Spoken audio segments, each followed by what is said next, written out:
And here we go. And welcome back to another episode of This Week in Photo. I'm your host, Frederick Van Johnson. Joining me today to discuss the world of photography and more are my two friends, Mr. Joseph Lanaschke and Miss Darlene Hildebrand. Hey guys, how you doing? Pretty Hola. Good. Hola. Yeah, Darlene, you say hola, right? Where in the world is Carmen Sandiego? Where is Darlene Hildebrand, right? I am in mi casa in Granada, Nicaragua. Wow. And you said everything with the accent and inflection and everything. Check that out. Hey, I've been taking lessons, man. No, you're teaching the workshop down there, right? We finished that. We finished the tour a month ago, actually. We've been here 6 weeks now. So we brought 10 people down. We toured them around the country, and everybody had a fabulous time, and copious amounts of cervezas and rum were consumed, and sea turtles were released, and photos were taken, and now we're just hanging out here because it's a heck of a lot warmer here than it is in Canada right now. Oh yeah, the icebox that is Canada, yeah. And on the way to the icebox, you pass through the lake that is California, right? Or Oregon, right, Joseph? Yeah, we're getting some rain too. Thank goodness. Yeah, well, Joseph, what's going on with you, man? Oh, I had a baby, so that's been kind of busy. I mean, I didn't, but Yeah. You donated 10 minutes, and now there's now there's a baby. And now there's a baby. That's right. No, so I mean that's obviously the biggest thing that's been going on, and so that somehow has managed to take up the majority of the last month and the month before that. But other than that, I've doing some shows for Panasonic as a Lumix luminary. Went to Portland a couple times and to Austin for some presentations there. Mostly shooting locally, though. Just been trying to keep it here since, obviously, with the baby coming and now the baby here, it's kind of a good idea to stick around. Yeah. One thing that was kind of fun is this shoot that I did a while ago for Liquid Assets. It's a restaurant here, the liquidassetswinebar.com, and I did a shoot for them to redo their website, and we finally got the thing up just I don't know, just a few weeks ago. So finally got that up. So you can check that out. It's nice. It's a Squarespace site. Looks beautiful. All new photos. Came out really, really cool.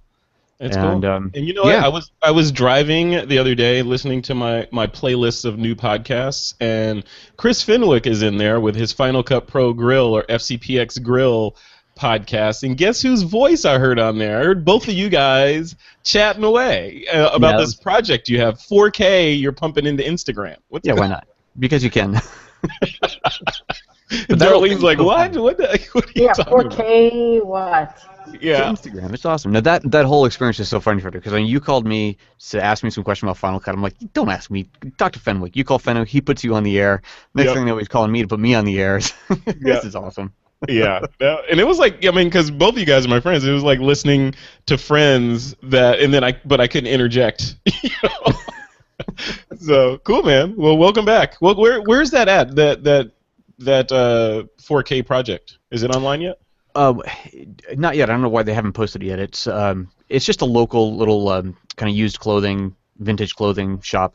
Harley's Closet, Harlees, Harley's Closet is the Instagram site and or Instagram account, and that's where it'll go. Awesome, cool. And Darlene, I cut you off earlier. I know that you know, other than hanging out in Nicaragua for 6 weeks and drinking and stuff, you got a bunch of other stuff happening in your world. What else is happening? Yeah, we did the official launch of our new portrait lighting on location course last week. Congratulations. Thanks. We did pretty well with that, and which I created with TWiP guy Bruce Clark. Is he started his podcast yet? They're working on it. Yeah, they've got a bunch of episodes in the can, and we're on the runway, ready to launch. Yeah, so we created that together, and it's now out. Our baby is out in the world, and people are quite enjoying it. We're getting lots of good feedback on that, and I just some stuff that we've been doing here. I mean, I'm trying to keep up with writing and maintaining the course, and doing my DPS, hat as well, and. One of the things we looked forward to was actually we sponsor 2 kids down here because the part of the big problem, I mean, it's a poor country, right? It's one of the poorest countries in Central South America, and the dropout rate for kids in school is 60% of them leave school by the age of 12, by grade 6. So it's huge. It's a huge problem. And how they get out of poverty is through education. And one of the groups that we've been doing some stuff with, which is the kids that I told you about. I did a class for 5 kids, sort of like an impromptu class, and we actually did a little photo walk last week with, there's about 5 of us. We went on a little photo walk, and my friend Christine came along, just with the kids, and they're all, teens, mid-late teens, and they have a little photography club, and they actually, some of them take really amazing photos, and they have like these ancient cameras, they're using like 10Ds and like EOS X's, the original Rebels and stuff like that, and they're still pulling out these amazing photos. And I got to meet both of the kids that we sponsor, which was amazing. So a sponsorship means that we pay for their tutoring and stuff for the year. Yeah. And through the tutoring programs, it helps them stay in school, and it was really neat to be able to work with the kids directly and go on this photo walk. And we went up this tower at sunset, and it was the first time a couple of them had been up there, so they were like, wow, this is amazing. And yeah, so we've been having lots of fun here too. And I just wanted to give Empowerment International a little plug, because that's the group that we work with here with the kids. Okay. And they do amazing. And that's empowermentinternational.org, right? Org, yep. That erg. Yep. Yeah, we'll definitely link to that. Cool. Yeah, and they have a special deal that they just got where they got a grant. I can't remember who gave them this grant, but they're going to match any donations that they get this year. So if you got a money burning a hole in your pocket and you want to give it to somebody and do some good, they would gladly take a couple of your bucks. That's cool. That's cool. Okay, we'll link, and that's where that's all at empowermentinternational.org. Folks can find out about that donation. Okay. All right. They can donate one time or sponsor a kid, and you'll actually be put in touch with the actual kid, and you'll get progress reports. It's really great. That's awesome. That's awesome. Cool. Well, good. Lots of cool stuff happening with the TWiPers in the TWiP universe. Let's jump into the show. Before we do that, I want to thank our first sponsor for this episode of TWiP. That's our good friends over at FreshBooks.com. All right, guys. Let's do story number 1. So. Instagram. So when I read this, I had to read it twice. So basically, on Wednesday, Instagram announced that they have more than 300 million active users. And there's 2 other pieces to the story. That's up 50% in just 9 months. So it went from 150 to 300 million in 9 months. That's some serious growth. And then the third thing is, they are now effectively larger than Twitter, which has 284 million monthly users. So this is the perfect top story to talk about on This Week in Photo, especially with you guys. I want to get your opinions on Instagram as a service. Joseph, specifically you're doing high-end work now for Instagrammers, and to put a fine point on it, Instagram, is it the new Twitter / Facebook? Because I've been hearing people are saying, I was doing a model shoot last weekend, and the models there were saying, yeah, we don't really use Facebook or Twitter, but here's our Instagram. Mm-hmm. All of them said the same thing. What do you think, Joseph? Yeah, that doesn't surprise me. I mean, I don't think it really. Twitter's very different. Comparing it to Twitter is a bit almost odd. I guess it's just because it's another big behemoth that posts out stuff that social media that you can compare to, and obviously Facebook's not going to compare it to Facebook's own numbers because they own it. So right. It's a good thing to compare it to, but is it replacing Facebook? Well, I mean, for some users, if they say it is, then it is. That's great. The interaction level is quite different. Personally, when I post on Instagram, it also goes to Facebook, and I see more comments on Instagram that are just oh, that's a great picture comment, but the people that are following me on Instagram aren't necessarily my friends, right? I have many more followers on Instagram than I have friends on Facebook. Facebook is one-to-one relationships. Yeah. Well, if you built it that way, right? If you cultivate that group of friends there, right? Exactly. Yeah, and some people go both ways on the other side of it, right? You could take Instagram and make it a private account and only accept your friends, and then you could treat it like Facebook, and Facebook you could accept friends from anybody you wanted, up to, I don't know what the limit is. I know there is a limit there, and you could treat it as a more one-to-many type of a broadcast. But for me, at least, I treat Facebook as people on Facebook. My friends on Facebook are actual friends in real life. Yeah. Instagram, of course, you're followed by whoever wants to follow you. Yeah. Yeah, and Darlene, I want to have you chime in on this, because when I saw this, and I just kind of, I was trying to grok what this all means. I was looking at, I had Facebook up in the tab, and I'm looking at Instagram on my phone. I'm thinking, Facebook is, I mean, for all it's worth, it's complicated, right? Because they've got those algorithms back there. You don't know what you post is going to be seen by whom. You can pay for advertising, and then there's the privacy concerns, and there's, whenever I look at it, it's like a bunch of layers, and I kind of feel a little like, I'm not sure. But if I look at Instagram, which, like Joseph said, is also owned by Facebook, it seems to be much more of a, metal-to-metal experience. I post a photo, these people will see it, if it doesn't scroll out of existence by the time they get to it. So, I don't know. Where do you fall on this stuff, Darlene? It's interesting because I had a couple of thoughts when I read the article, because I don't actually use Instagram that much, and I find that my audience, like my readers on my website, live on Facebook, because I've asked them, what social media do you live on? Maybe I need to ask them again, because the last 6 months apparently has changed. But I find that Instagram is maybe a younger crowd, as is Twitter. Twitter tends to be sort of the techno geeks. Google Plus, photographers hang out on Google Plus. And I find that my younger students in my classrooms will be on Instagram. Like I go do a night class and girl's taking a photo and she's like, oh, tag me on Instagram. I was like, okay, I'm not even on Instagram, so I had to go and make an Instagram profile just to tag her on this thing. Yeah. So I don't use it a great deal. But on the converse of that, on my DPS role, when I'm receiving articles from guest posters, I've actually had a few people that built their business entirely on Instagram. They have no other website. Mm-hmm. Their business is all on Instagram, and their work is good. Like, I've looked at it, and they're getting business just from that. And there's been articles done on people that have built their business on Instagram. So I'm open. I'm open to ideas. And that's what those models were telling me. They were like, yeah, we get hired for most of our jobs based on our Instagram profiles. And I was like, what? Wow. Really? Not our website, not Facebook, not, it's Instagram is the place to be if you're in that genre, right? So the both of you guys, what does this mean for us? Because we wear two hats. I put all of us in the category of the photopreneur, right? We're doing stuff online. We're not just taking pictures. We're running businesses in one degree or another online that are photography related. So on the one hand, as a photographer, it means one thing. Do I want to share on Instagram? Do I care, about those people? Do I want to build up that social network or not? That's one question. On the other side is, as a marketer and a business owner, looking at that 300 million number, you can't ignore that as a marketer. So what do you guys say? Joseph, what do you say? I mean, is from a marketing standpoint, when you put that hat on, are you now compelled to start building up and paying attention to Instagram more?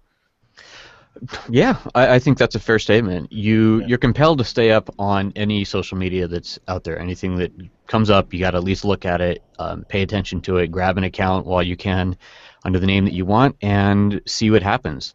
Whether you get involved with it or you just sit back and see what happens is, that's up to you. But you've got to pay attention to it, because you could wake up one morning and find out there's this new thing called Elo that no one's ever heard of, and suddenly there's 1 million or 1 billion users on it. You just don't know. Right. So like that's the latest service, and I've got an account on there. It's the same as everywhere else. It's Photo Joseph, and I post on there.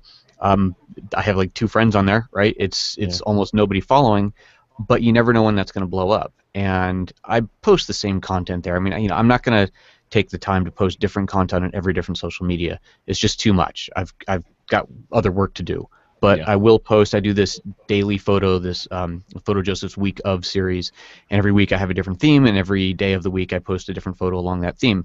And I post it to every account, but I post it to each one directly. It's not post to one and it gets fed out to many. So it's formatted for that site, and the text is formatted for the site, and whatever. And I post to Elo every time, and every once in a while one person looks at it and makes a comment. Right. But I'm paying attention to it, because who knows when it could be the next huge thing. So I mean, you do have to pay attention to these things, and Instagram is obviously huge. You got to pay attention to it. So, Darlene, when I'm doing this webinar next week, and it's titled, where is it? It's right here. It's titled 5 Habits of Highly Effective Photographers, and it's going to be really cool. One of the number one habit I have in here, ironically, is very timely, is have a social methodology and not a strategy. And what I mean by that is, instead of looking at it like, okay, I must post here, then here, then here, and then if I convert this many people over here, I'm a success, and all that stuff. you take it up a level and start thinking of social media, at least from a business standpoint, as your blog or your online presence is your sun, right? You're the sun, Mhm. and these other networks like Instagram, Facebook, Twitter, etc., are planets around your sun, not the other way around. You're not revolving around them; they're revolving around you and driving traffic into Mhm. you. They're stuck in your gravity, not the reverse. And a lot of people don't do that. I'm curious to hear what you think, because you're, at digital photography school, which is, got a gigantic following of photographers. What would you think about that? I mean, is that the correct way to be thinking about it? Like your blog is Rome, and all roads lead to your Yes. blog, right? Agreed, totally. I mean, the whole point of any social media is to get them to your website. End of story, right? I can't speak for DPS because I don't do the social media stuff. That's Darren, but I know that we on DPS we have a huge Facebook following, right? And because that's where our readers are. And so when I get asked about it, basically my answer is I put my efforts into where my readers are and focus there, right? So I know there's Twitter and Instagram, and I actually forgot about Ello because we talked about that last time I was on, and it was like, okay, I'm so into it that I can't remember the name, right? So all of these different things that come up, and Pinterest, and now you got a YouTube channel and LinkedIn, and I mean I got all these things, but do I use all of them? No. If somebody friends me on LinkedIn, it's like, okay, whatever, but I engage with my readers on Facebook. They ask me questions. They go to my website. They buy my products. They sign up for my newsletter from there, right? So I'm going to go where they live. And if I find out that they're living on Instagram, then maybe I should go there too. But I find that I don't want to spread myself too thin because, in my opinion, it's better to do one thing really well than 8 things kind of, half, baked. Yeah. Yeah, but at the same time, you can't. Yeah, that's a really good point. Focus. You can't be the jack of all trades and then master of none. But you still, in this age, you have to keep your eye on those other For trades. sure. Right? For sure. Yeah. I mean, And so, just reading that article, it made me think, well, geez, maybe I need to make more of a presence there. And I know there's lots of travel photos and things, so maybe marketing my photo tours is the direction I should go on Instagram, because we've had an idea for a while of doing a photo of a day, but I don't want to do it on my blog, so maybe Instagram is a photo of a day way to go. yeah, maybe. Why not? I mean, and just not that much effort to try. Joseph, the business that you're doing that 4K project for, first of all, I'm sure people are still scratching their heads like, how in the heck are you squeezing 4K into an Instagram 15 seconds on there you get? Like how are you, first of all, how are you doing that? And then secondly, has this person that's running the used clothing store, have they built their store specifically on Instagram as the sole traffic driver? So I'll answer that in reverse order. It's not solely. They do have a website as well, but my understanding is the majority of their sales are through Instagram. She'll post a picture. Everything's one-off, right? It's all vintage used clothing. So there's one piece of one shirt, whatever. Post that. First person that says I want it, they get it. And yeah, all transactions are handled there. And that's not exactly scalable to a really massive. Well, I don't know. I mean, one-off, I guess you could scale it. You could be shipping things all over the world and having thousands and thousands of items, but it works as a young girl selling clothing out of her home that she scours the vintage clothing stores for, buys a whole bunch of stuff, and then comes home, cleans it up, and sells it. It works for her. Yeah, like you guys said on the podcast, it's like, business opportunities that weren't here a few years ago are now here. Exactly. Crazy ways to make money. Exactly. And as far as the 4K stuff, the whole reasoning for that, and listeners, you should listen to the FCPX Grill show to get the full story of this. But essentially, the reason that I'm doing that is Twitter is 640 by 640, Instagram is 640 by 640, and I expect at some point it'll get bigger. So I wanted to make the video at double the necessary resolution, which is totally arbitrary and totally ridiculous and unnecessary, but you can, so you do. So double that is 1280 by 1280. Well, at that point, you're already beyond HD resolution, right? HD is only 1080 tall, and this is 1280.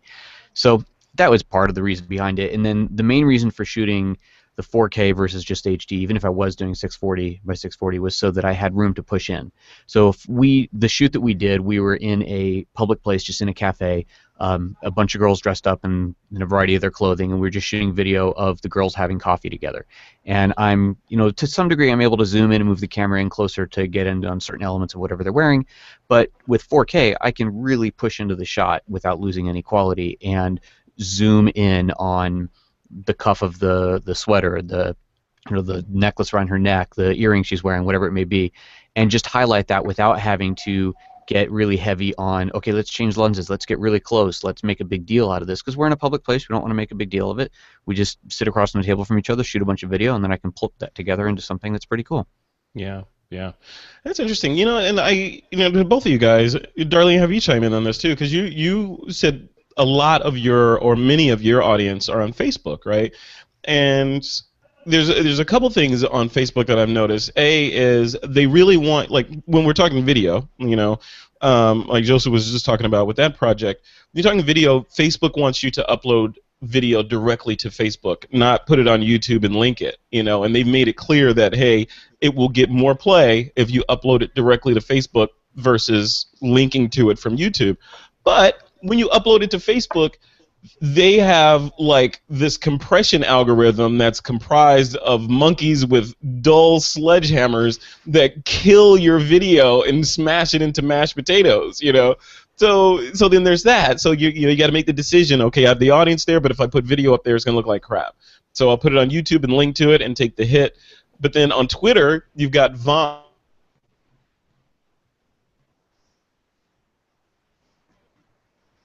I think we lost Frederick.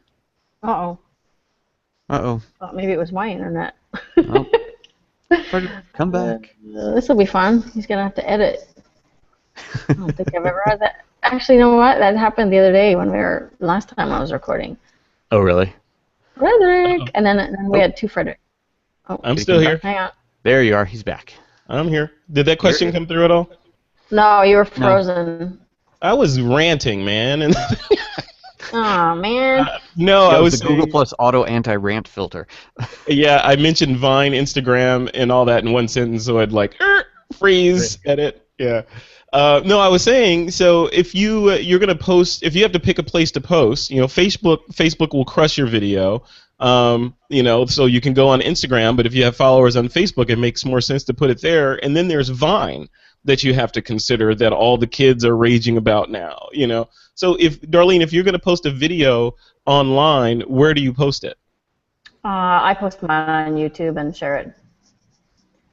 Depends what I'm sharing. I mean, if it's a tutorial or something that I've recorded or a screen capture, then I'm definitely putting it on YouTube. Mm-hmm. And seeing how my iPhone is crapped out, I can't do any other kind of video right now, so that's my only option. Yeah. So that's it. So what about you, Joseph? Where do you throw your video if you're going to put it on, and if it's not for a client? Right. Usually it goes to YouTube. That's the primary place for it. But I mean, the video that I do it's always for a client. I don't post videos just for my own whimsy, unlike photos, which I post all the time. But you were saying that Facebook munges your video down, but I don't know. I mean, I've been watching videos on Facebook that look great. I'm looking at them on the phone. Really? I always tap the HD button to make sure that it plays back the HD version. But yeah, I mean, I've been watching them on bragging point, iPhone 6 Plus. Oh, that thing is so cool. 1920 by 1080 screen, and the video looks fantastic on there, right? And but you have to tap that HD button, wait for it to reload. Okay. But it's looking good there. Well, maybe it's me. Maybe I'm uploading. Maybe I'm doing something wrong. I'll have to check that out. Well, when you're uploading, if you're uploading from your phone, there is a button in the settings to enable HD uploads. So no, I'm uploading. If I put something up there, I'm going to do it from the desktop. Okay. So, yeah. I don't know. What about Vine, Joseph? Are you a Viner? I'm not. I've again got an account because you got to have it. Want to hold on to it, but no. Every once in a while, I launch it and flip through, but no. And then run away screaming. Well, for me, the still picture is still much more interesting, and I like that on Instagram I can do stills, and if I want to post a video, I can. Whereas on Vine, it's all about the video, and that's fine. It's just a different place to post, and people are enjoying it for different reasons. But it's just not where I found my thing. Yeah, and if you're watching this video and my video is frozen or acting crazy, I have no idea why, but I think it's because we've mentioned illegal keywords in this stream. and the Google bots are degrading our stream accordingly. Stop it. Google, come on. Google rocks. Google is awesome. It's so good. It's so smooth. It's better than every other service. All right, well, cool. Yeah, so crazy. These numbers, again, 300 million monthly active users, up 50% in 9 months for Instagram, and blowing past Twitter. So, geez, what is going to happen in the next 6 months, or 9 months? Or what are we going to be talking about this time next year? It's just, or will Ello have blown everyone out of the water with their new service? Or will Instagram start charging for ads like Facebook does now? Yeah, well, we'll see. These services, I really wish they would charge. Yeah. I wish I could pay a monthly or a yearly fee and have a superior experience to the ad-served version of everything. Yeah. I would more than be willing to pay, whatever, not crazy amounts, but how much? $20? Yeah, $20, like if I could get an ad-free normal pro version of Facebook or something, I'd kick down like $50 a year. I would give them $50 a year, and multiply that by what, I don't know, 750 million users on Facebook. But there is a pro version of Flickr, and I don't have one, and I know that's going to be another discussion. So that is another discussion. I love it. All right, let's move on. We spent enough time. How's that for a lead-in? On Instagram. That was a good segue. Story number 2 is about Adobe. So, wow, look at this story. So shares in Photoshop maker Adobe systems soared to lifetime highs. Who's lifetime? Lifetime highs on Friday, a day after it announced its plans to buy stock photography company Fotolia for $800 million, and a quarterly jump in subscribers of the Creative Cloud. Their stock rose more than 10% and is now trading at $76.70. The company said it would integrate Fotolia, which offers royalty-free stock photos and video, and with Creative Cloud to raise the average user per subscriber, or average revenue per subscriber. And Fotolia will continue as a standalone service. So Fotolia, Joseph, you're one of those folks that might have an image or two on a stock service, if I'm not mistaken. You don't? I thought you had some stuff up on one of them. I put a few images up on iStock Photo. Yeah. In 2009, just because I never chased them. I think to date I've probably made enough money to go to Starbucks once, maybe twice. But I never pursued it. I never chased it. I recognized pretty quickly that that's a tough market. It requires a lot of time, a lot of investment into it if you're going to make a living at it. And I just never have. It's one of those things I keep saying, I should have an assistant go through my images and just start uploading stuff, keywording and uploading images to one of these stock agencies and see what happens, because God knows I've got a huge library of photos, but I've never done it. So nope. Yeah. So what do you think about this? I mean, Adobe seems to. It looks like they got some cash in their pockets, and they're spending some of it now. So yeah, it's interesting. So they're talking about raising the revenue per user. So I guess what that means is they're expecting their users to buy stock photography to do things with. Yeah. So on one hand, I almost feel like this is not the greatest move, because Adobe Photoshop is software that's used by photographers. And you are basically now telling users that are maybe less than great photographers, or people who are using it for graphic design and layout, that you don't need to go to a real photographer to get an image. You can just buy one of our stock images for a lot less money. That's right. And so as a photographer, I look at that and go, well, why are you making it even easier for them to buy mediocre images for a really low price that most people are just going to say, well, that's good enough. We're, as photographers, we're fighting like crazy to get people to pay real money for good images, because there's so much good enough stuff out there.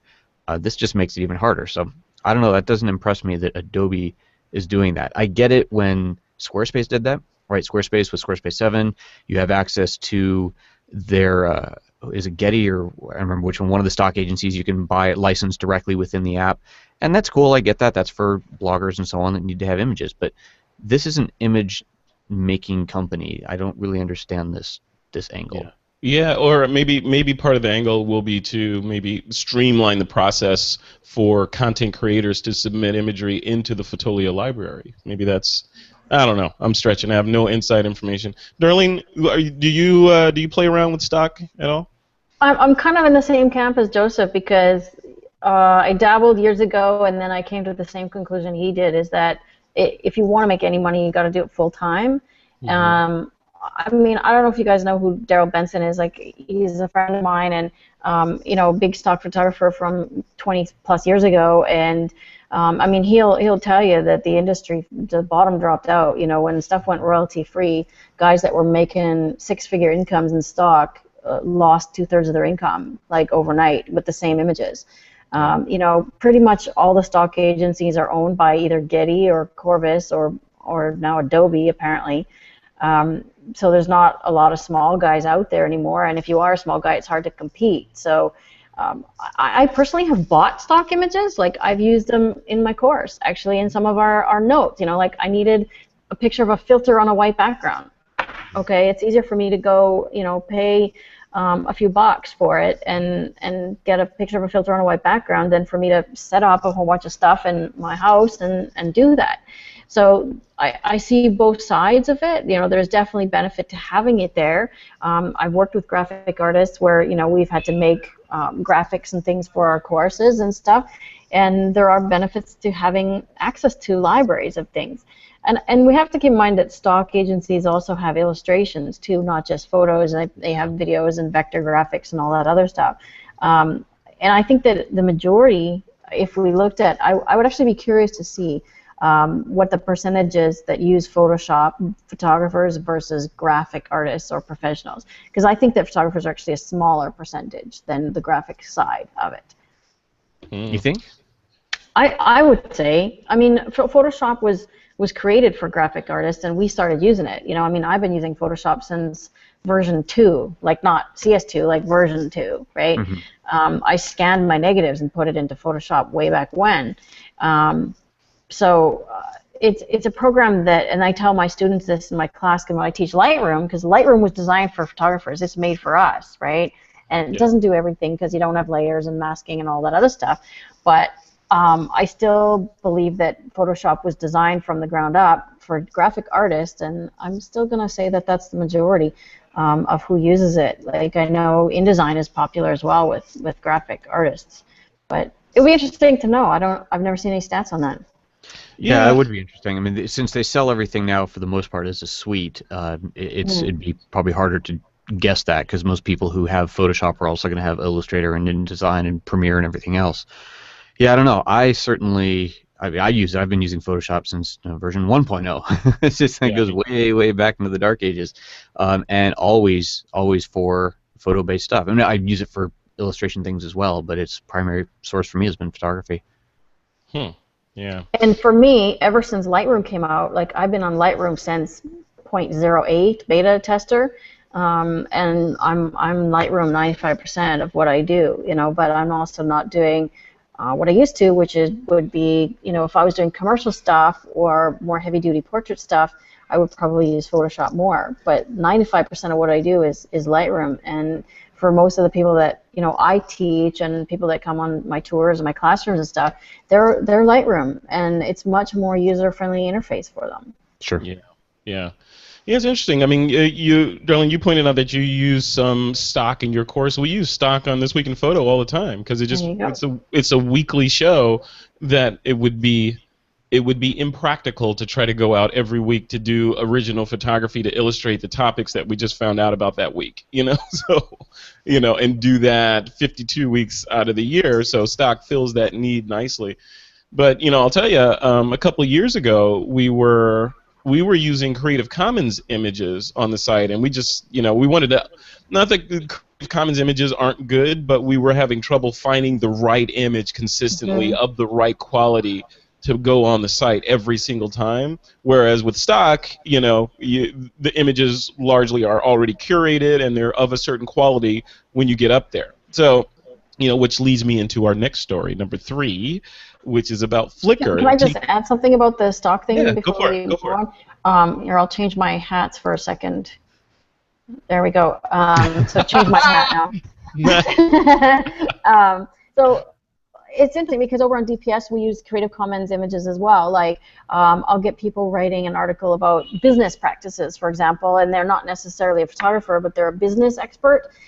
So I'll go pull images from Flickr, or we'll use some of the 500px licensed ones and embed them, just like we do videos from YouTube, embed them as well. And those are really helpful. I totally get the point of sometimes there just isn't an image that you need on Flickr under the Creative Commons license.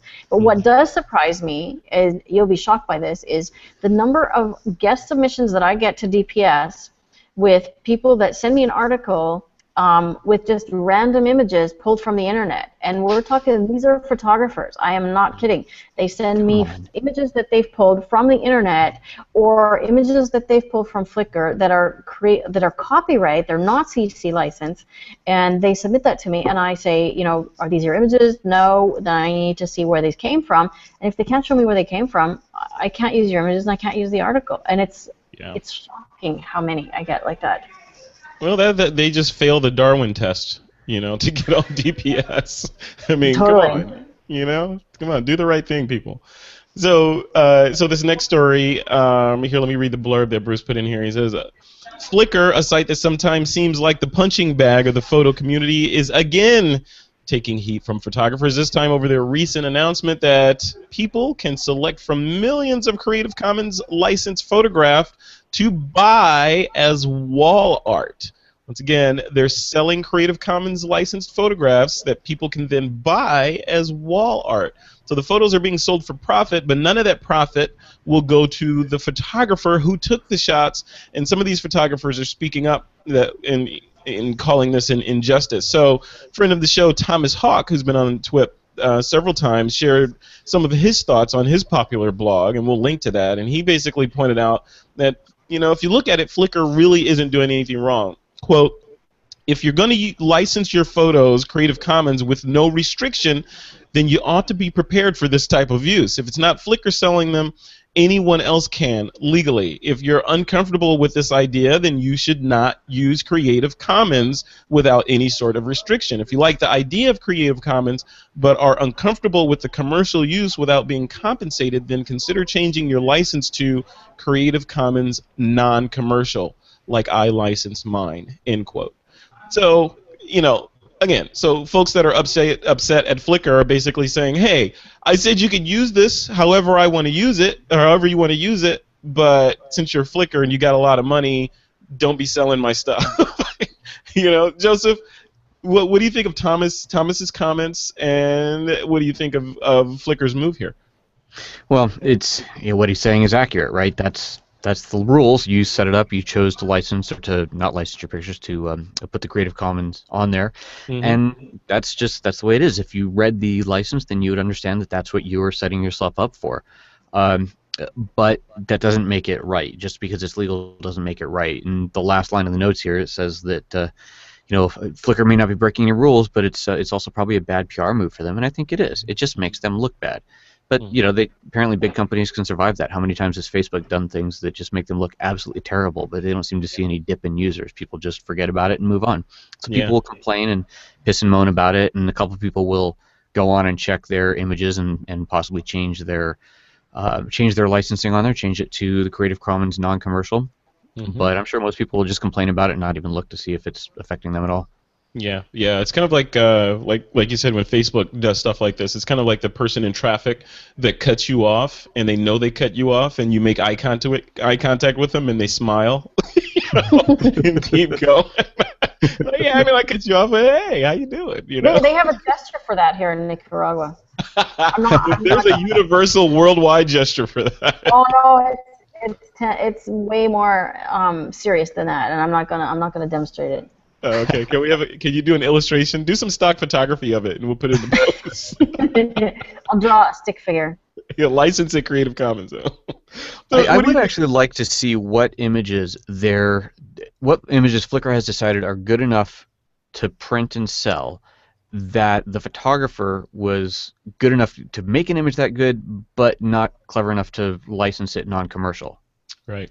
And there's a disparity there. If you're just uploading pictures of your kids or just flowers in the garden that are just half-assed pictures, and you just choose the easiest license, yay, and then you're probably going to complain about it. But frankly, is Flickr really going to sell your image? I mean, come on, it's nothing special to begin with. But for those who are making really great images, they're probably a bit more aware of this and probably a bit more selective about the license they choose. So I really would be curious to see the Venn diagram, the narrow selection of images that are both good enough to sell as prints and came from photographers who didn't choose a more restrictive license. It'd be interesting to see. Yeah, because like Thomas Hawk says, he's got gazillions of images up there, but they're all non-commercial. I wonder what Trey's licenses are, because I know he licenses non-commercial, right? Yeah, so people of that. No, absolutely, and he's been hugely vocal about that. I haven't heard anything in a while, but I remember a few years ago, he's been doing his Creative Commons non-commercial for years, and it was last year or something, some big firm grabbed one of his images and used it in a major ad,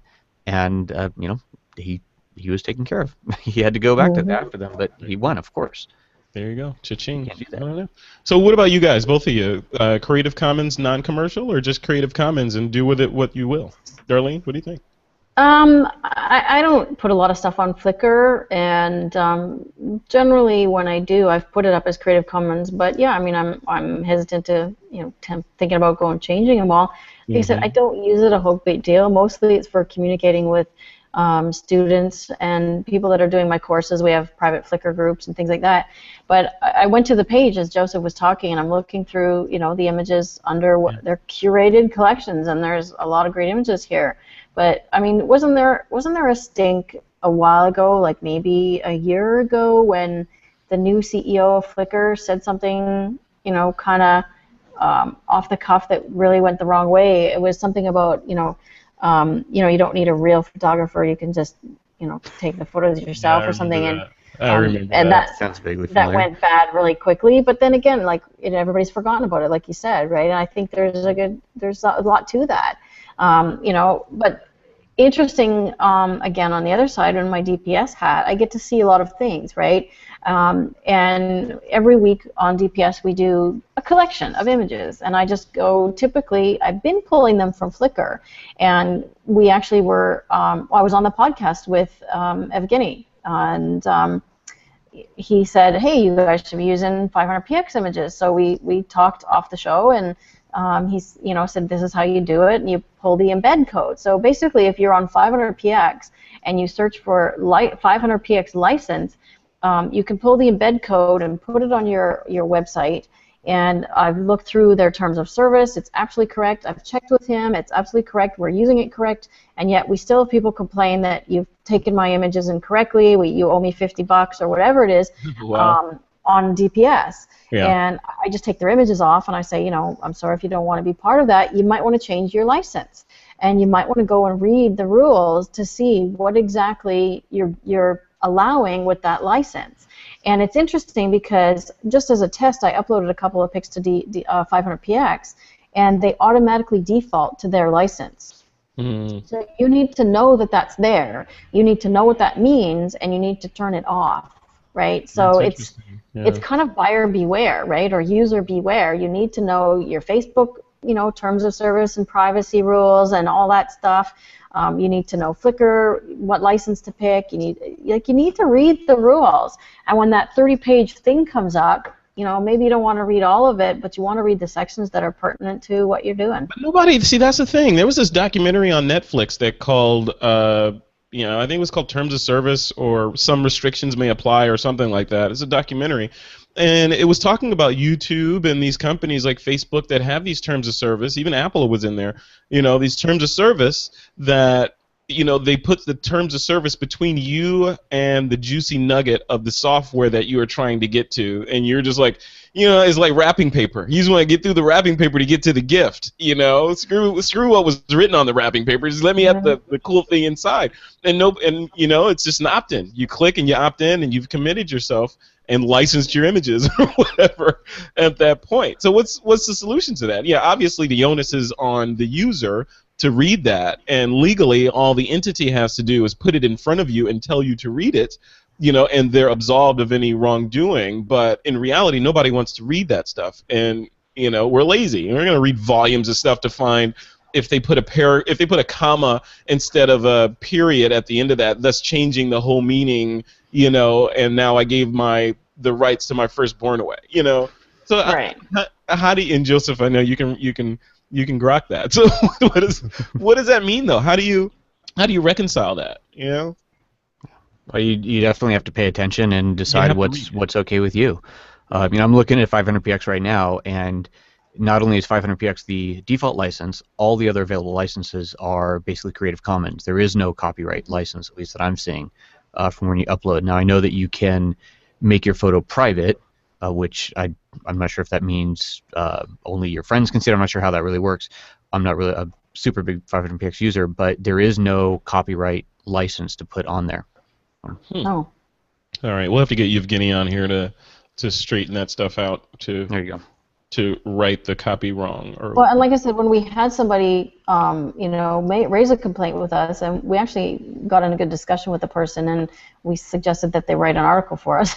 So it worked out well. But we actually went to Evgeny and said, look, hey, are we doing this right, or are we doing something wrong? So we wanted to make sure we were following all the rules, because we're really careful about that at DPX, like really careful.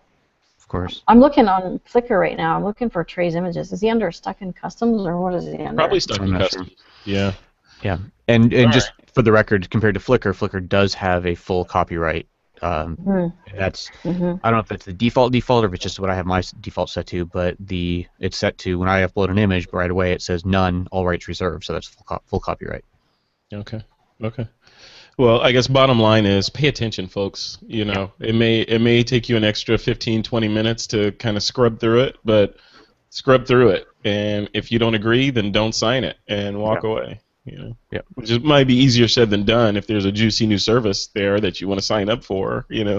But at least you'll be armed with the knowledge of knowing what you're getting yourself into. Right. Yep. To confirm, Trey's licenses is non-commercial. Non-commercial.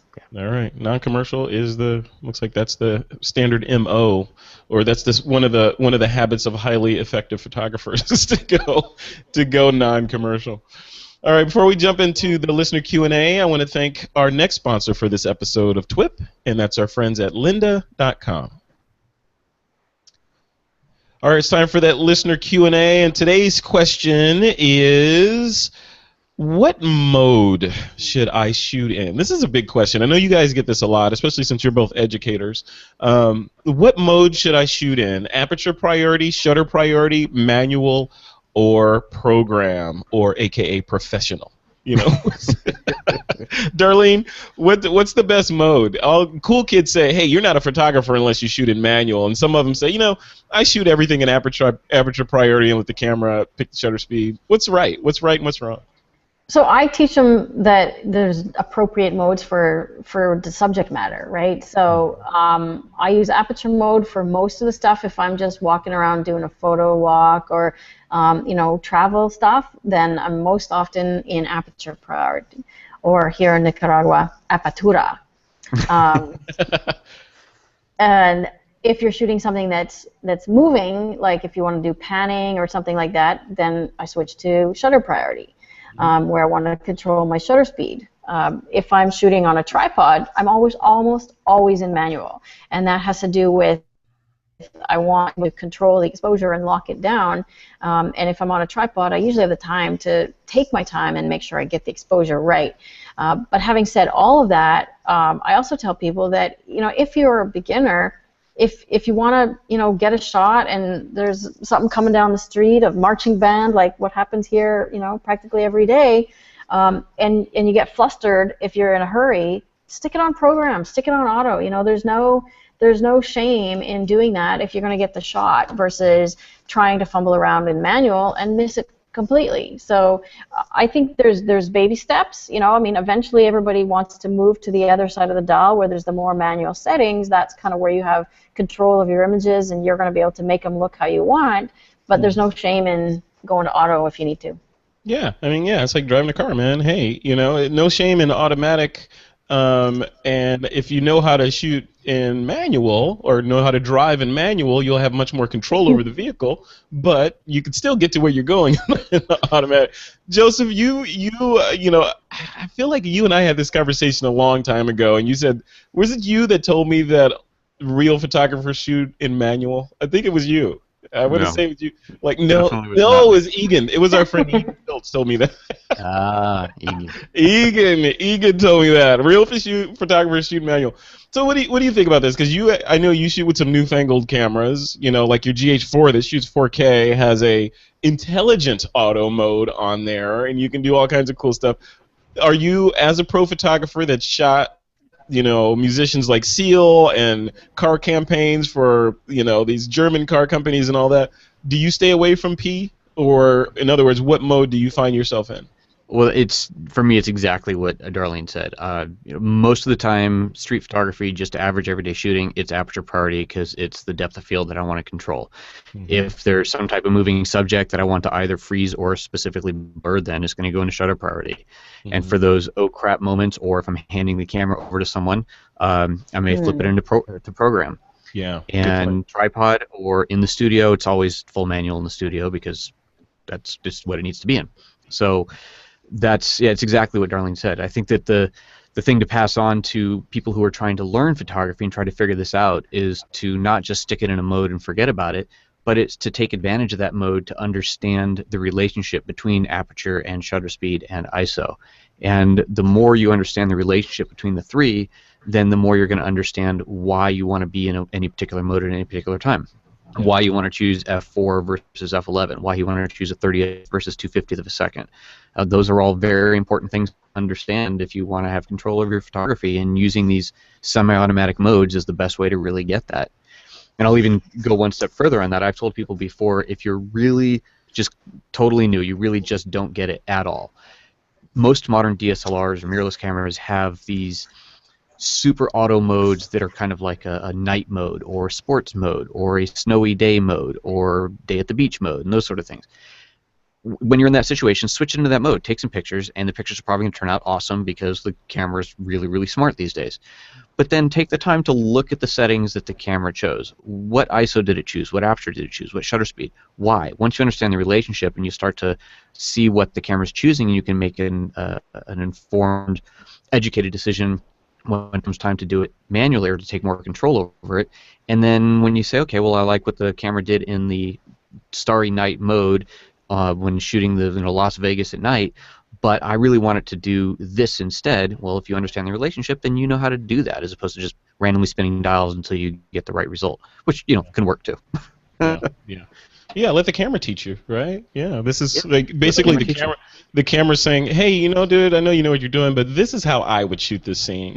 You know, right? This is a good starting point. You know, you can, and I think that's the difference between I think program, because there's program and then there's another program, but one of the program modes gives you a good starting point, right? So, you know, you can set the camera, get the exposure, and then modify it from there, right? And then other program modes will lock it down and basically, you know, hey, this is what you're going to get. All you can do, guy, is move the camera and press the shutter. So yeah, like exactly, shooting aperture priority, but then writing the exposure up and down, the exposure compensation dial. That's me, right? I'm shooting it, let's say f2.8. I'm usually shooting wide open with whatever lens I've got on there, maybe a stop down, and then I'm writing that exposure compensation. If I want the image to feel a little darker, a little brighter, that's what I'm sliding. Totally. Yeah. If I could add something, something else that commonly I encounter with a lot of my students or people have heard, you know, they want to get a sharp image, and so they dial in like f11 or f8 because they want to have depth of field, thinking that, okay, I'm not sure if I'm going to get my focus critical, so if I have enough depth of field, I'll nail the whole thing. And what happens is they're also afraid of high ISO, so they're shooting at 100 or 200 ISO at f11, and it's, you know, a cloudy day, or they've stepped inside of a building or something, or in the shade, and they end up with a quarter of a second exposure, and then they got nothing in focus because it's completely blurry. due to camera shake and subject movement and all that stuff. So the biggest thing that I see is, not just like Joseph said, going into those modes, but knowing, okay, why am I choosing f11? Why am I choosing f2.8? And I live sort of on that end of the spectrum as well. Like most of the time I'm wide open too, and I even go to extremes on my lenses. I'm usually either super wide or super long. And it's interesting because you didn't even ask me about my Fuji experience, because I went to the mirrorless camera here in Nicaragua. Oh, and, I forgot about that. Yeah, how'd that go? Well, I kind of don't want to talk about it because my Fuji is actually in Canada, back in the Fuji office, getting tested because it died after 2 weeks. Oh, no. And we don't know why, and I haven't heard back yet, so I'm kind of not real happy about it. And I'm actually using one of the girls that was on my tour, became quite a good friend, and she's from the same city, so she took it home for me and left me her Olympus OMD. So I've got her EM5 that I've been shooting with, and awesome. Anything you see me post on Facebook, and I just uploaded some to Google Plus today, is most recently all with the EM5. So I'm actually liking the EM5. I'm liking it. I'm digging it. I did a portrait shoot on Saturday with it, and it's sharp. I shot some stuff one day at 1600 ISO, 3200 ISO, and I saw almost no grain, no noise. I was really, really impressed. Yeah. So I'm definitely a mirrorless convert. I love the cameras. What happens with my Fuji is estoy muy triste right now. I'm a little sad. So. Muy loco en la cabeza. No, loco en la cabeza. No, loco. No, well, Fuji. I'm sorry to hear that. Yeah, I wonder what Valerie would say to that, because Valerie is like the Fuji poster Fuji child queen. unofficially. I know. Yeah. Her and I, we gotta do a Skype call one day to catch up, because we haven't talked in a while. But yeah, I'm curious. But I've also talked with I can't remember his name now. He does a lot of HDR stuff, and he was like one of their testers. And I've actually talked with him, and he said he's not experienced anything like that. So I'm hoping that they come back with, I just got a dud, and they give me a new one, and I'm all set. But what they told me at the camera store is that it was humidity, and sure, it's humid here, but so is half the world, so I can't go to anywhere humid with the camera. Like, I've never heard of that, Stay above the equator and stay out of Florida and California these days. Seriously. I mean, like, what am I supposed to do with that? Like, I can't ever go to Asia or the tropics or anywhere then, and that's like, I've never had a camera completely die like that.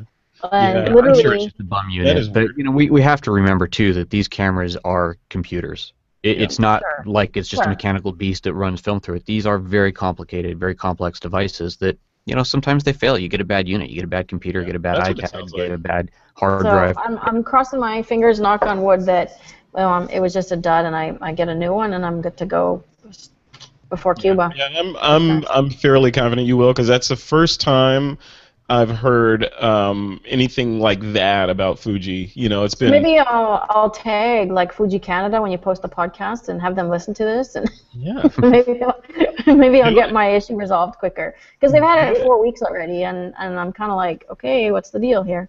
Yeah, interesting. All right, guys, we're running out of time. Time goes so fast every single time. It's like a therapy session. Hey, not that I'm in therapy. Not that there's anything wrong with therapy. Hey, did you guys want to see? This is some Nicaraguan money. Oh, look at that. How much is that worth? This is 10 Cordobas.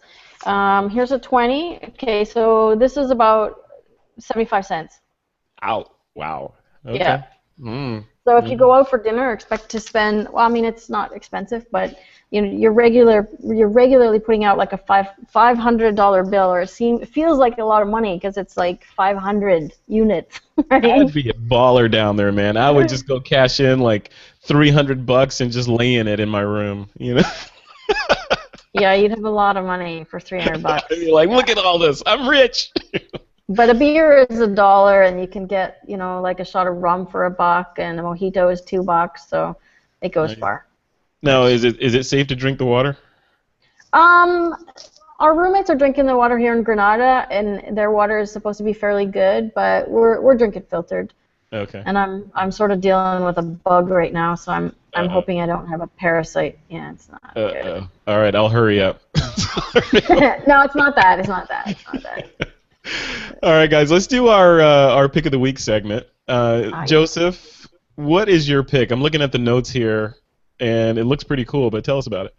Okay, so yeah, my pick of the week is Felix Lights. That's Fiilex, and these are very high-end, very high-quality LED lights for doing photography, video, whatever the case may be.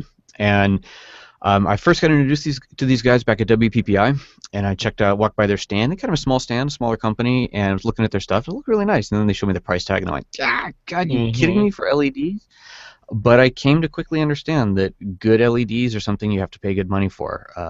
It's just if you really want that quality, that really good quality light control, really good bright output that's consistent, then like anything else, you get what you pay for. But I started with just a little light, a little, was it a P100, which is just a really small, kind of, you mount it on your camera if you want to, obviously isn't super bright, and a desk lamp. They have this desk lamp that is the V70, and it's this gooseneck lamp, and it's actually what I'm using right now to light myself for those watching on video. Oh, cool. And yeah, it's really cool. You tap to cycle through 3 different dimness settings, and also tap to cycle through color temperature settings. So if you want to, one of the main reasons that I have it is for viewing prints. I want to look at them under good, bright, daylight quality light and see how they look, and that's a great use for that. But what I recently bought was this ridiculous lighting kit. I put the notes. What was the model number? The K412, I think that's it. Yeah, K412, and that's 4 lights. It's 2 larger lights and 2 smaller lights. It comes in a hard wheel carrying case, light stands, and barn doors, and all kinds of little accessories for it to control your light. And if you're serious about doing video, it's a pretty sweet kit to have. I am really, really impressed with this. Wow. How much are we looking for this sweet kit? That K412 kit's a little north of $3,000. $3,000? Oh, geez. For 4 high-quality lights. That's what I paid for my Pro Photo kit, several years ago. And the thing is, the Pro Photo kit, it looks like I bought it yesterday.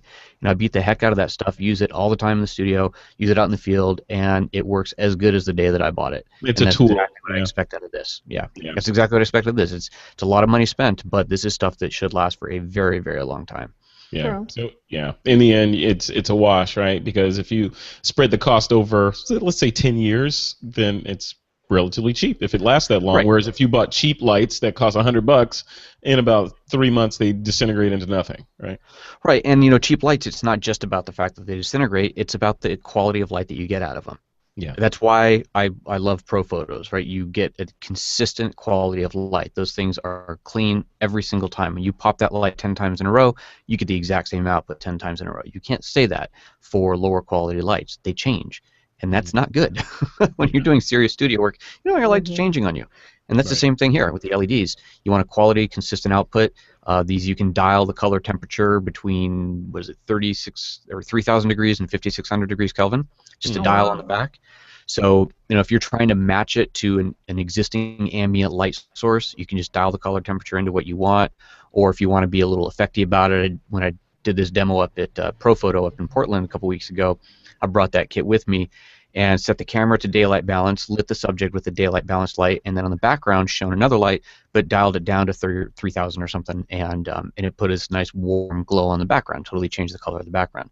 Yeah. So you can do that sort of thing as well. It's really cool. It's really it's interesting. Were you shooting video for that, or are you doing stills with continuous light?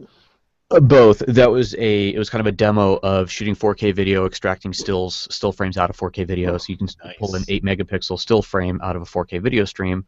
So shooting with the LX100 or the GH4, shooting in this environment, and we did. It was kind of fun. We did a little demo where I had a model and kind of a mock interview, and I wanted to show how you can use 4K video to cut around a mistake in the video or a mistake in the interview. So we had the model say something like, oh, my name is Sarah, and I'm a musician. Oh, whoops, and I'm a model. Right, so we had this thing we had to edit around, but with one camera, so we were able to shoot her saying her name, and then we just cut to the I'm a model part, and to keep it from being just a jump cut, we cut into it, pushed into the shot, and still have full resolution in HD because you're sizing the 4K down, pushing into it, just like we did with the Instagram stuff. It's really, really cool. What were you? What editor were you using to do the edit? Final Cut. I knew it. How did I know that? Very cool. All right, that's a good pick, though slightly pricey, for north of $3,000 for the K412 Philips LED lights, but you get what you pay for. So yeah, I'll definitely check that that is out. a kit of 4. That's 4 lights right there. So it's that. So Joseph, it's like, should I get the Philips lights or should I go buy the DJI Inspire drone? Well, considering that if the FAA gets their way, you're going to need a pilot's license to fly that drone, I'd go for the lights.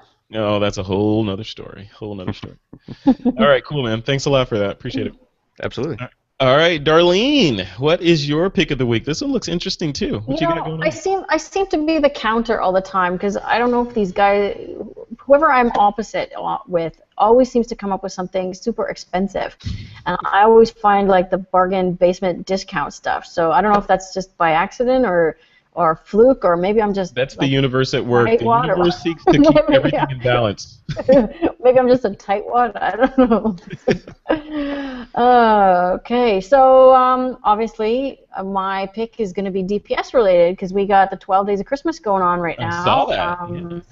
By the time, if you're listening live, we're already like 3 days in. By the time the podcast is on the website, we'll be quite a ways in. So what the deal is that every day there is a new product on sale at a substantial discount. Most of them are 50% or more. And I'm really excited to say that we're going to have our portrait lighting course will be included in the sale. So how people can get notice of that is you can either check back on the site every day, and I've given the link for that, or you can actually sign up on a different page and they'll email you with the new item, so you can just check your email, see if it's something you're interested in, and go check it out. So yeah, that's my thing. So I'm hoping to be really, I'm super excited about being in the sale with a product this year. So that's what I got. And that's awesome. I know you guys worked really hard on that product that you put out. So congratulations on the success that you've been seeing. It's really cool. Yeah, thanks. Yeah, we worked our butts off, man, for like 6 months, and now I'm in Nicaragua. I get to tomorrow we're going. My husband and I are going up the volcano, Mombacho volcano, to stay in a lodge up at the top of the volcano and just hang out there for the evening. We're going to completely unplug. We're not taking any electronics, and we're just going to sit there and listen to the monkeys and watch the whatever critters are crawling around and have a night, no technology night. Enjoy it.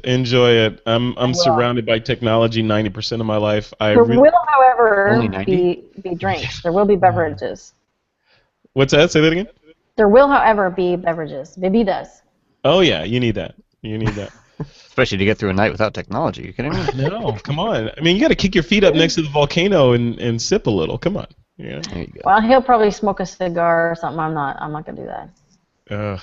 Yeah, that's on my list. My bucket list for 2015 is I need to see some lava. You know, I need to see some flowing lava. I need to see some Earth being created at some point. So. Well, I believe there are some active ones here. So come on down. Yeah, I'm thinking Hawaii. I want to hit Hawaii and get to those and burn my shoes up. You gotta get the right time. Yeah. I know. Well, I mean, was there like a season for lava? Come on. Here in Nicaragua. Not in season. It's not really flowing this time of year. No. Here in Nicaragua, you can go to a volcano called Cerro Negro, and you can hike to the top, and it's basically like barren. It's above the tree line. It's all just volcanic rock. And when you get to the top, you gotta haul this board up. But basically, they put you in this orange suit. You hike up to the top. It's like 45 minutes, and you slide down on a board. Basically, you like toboggan down a volcano. It's crazy. That's sick. That is a job for a GoPro or something, man. You got to do that. Yeah, you do. Totally. Yeah, you totally do. Cool. All right, guys, we are at the end of another episode of This Week in Photo. I want to thank our sponsors for their support of the show. Joseph Lanashki, where can people go to check out some of the stuff that you got cooking up over there? Anything with Photo Joseph in the name. Head over to Facebook or Instagram or Twitter, Photo Joseph, and check it out. And check out my my Week of series. Every week I pick a new theme, and I'm posting a photo from my archives every day of that week. And other than the week that my kiddo was born, I've been consistent for a couple months now. A photo a day type of thing. It's that's hard to do. It takes a lot of time. But it's been fun to go through the archives and pull images out for that. What about the Photos Expert? How's that going? It's going good.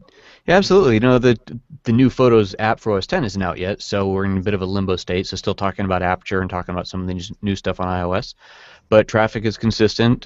Most of the users are holding on to see what happens next, and yeah, we're trekking along. And when's the app going to come out again? Yeah, well, you know, Apple, no date announced, but early 2015, I believe, was the statement. Oh, hopefully. All right. Can't wait to see what happens. Should be exciting, whatever they do. Yeah, tell me about it. All right. Well, thanks for coming on, Joseph. Always appreciate it.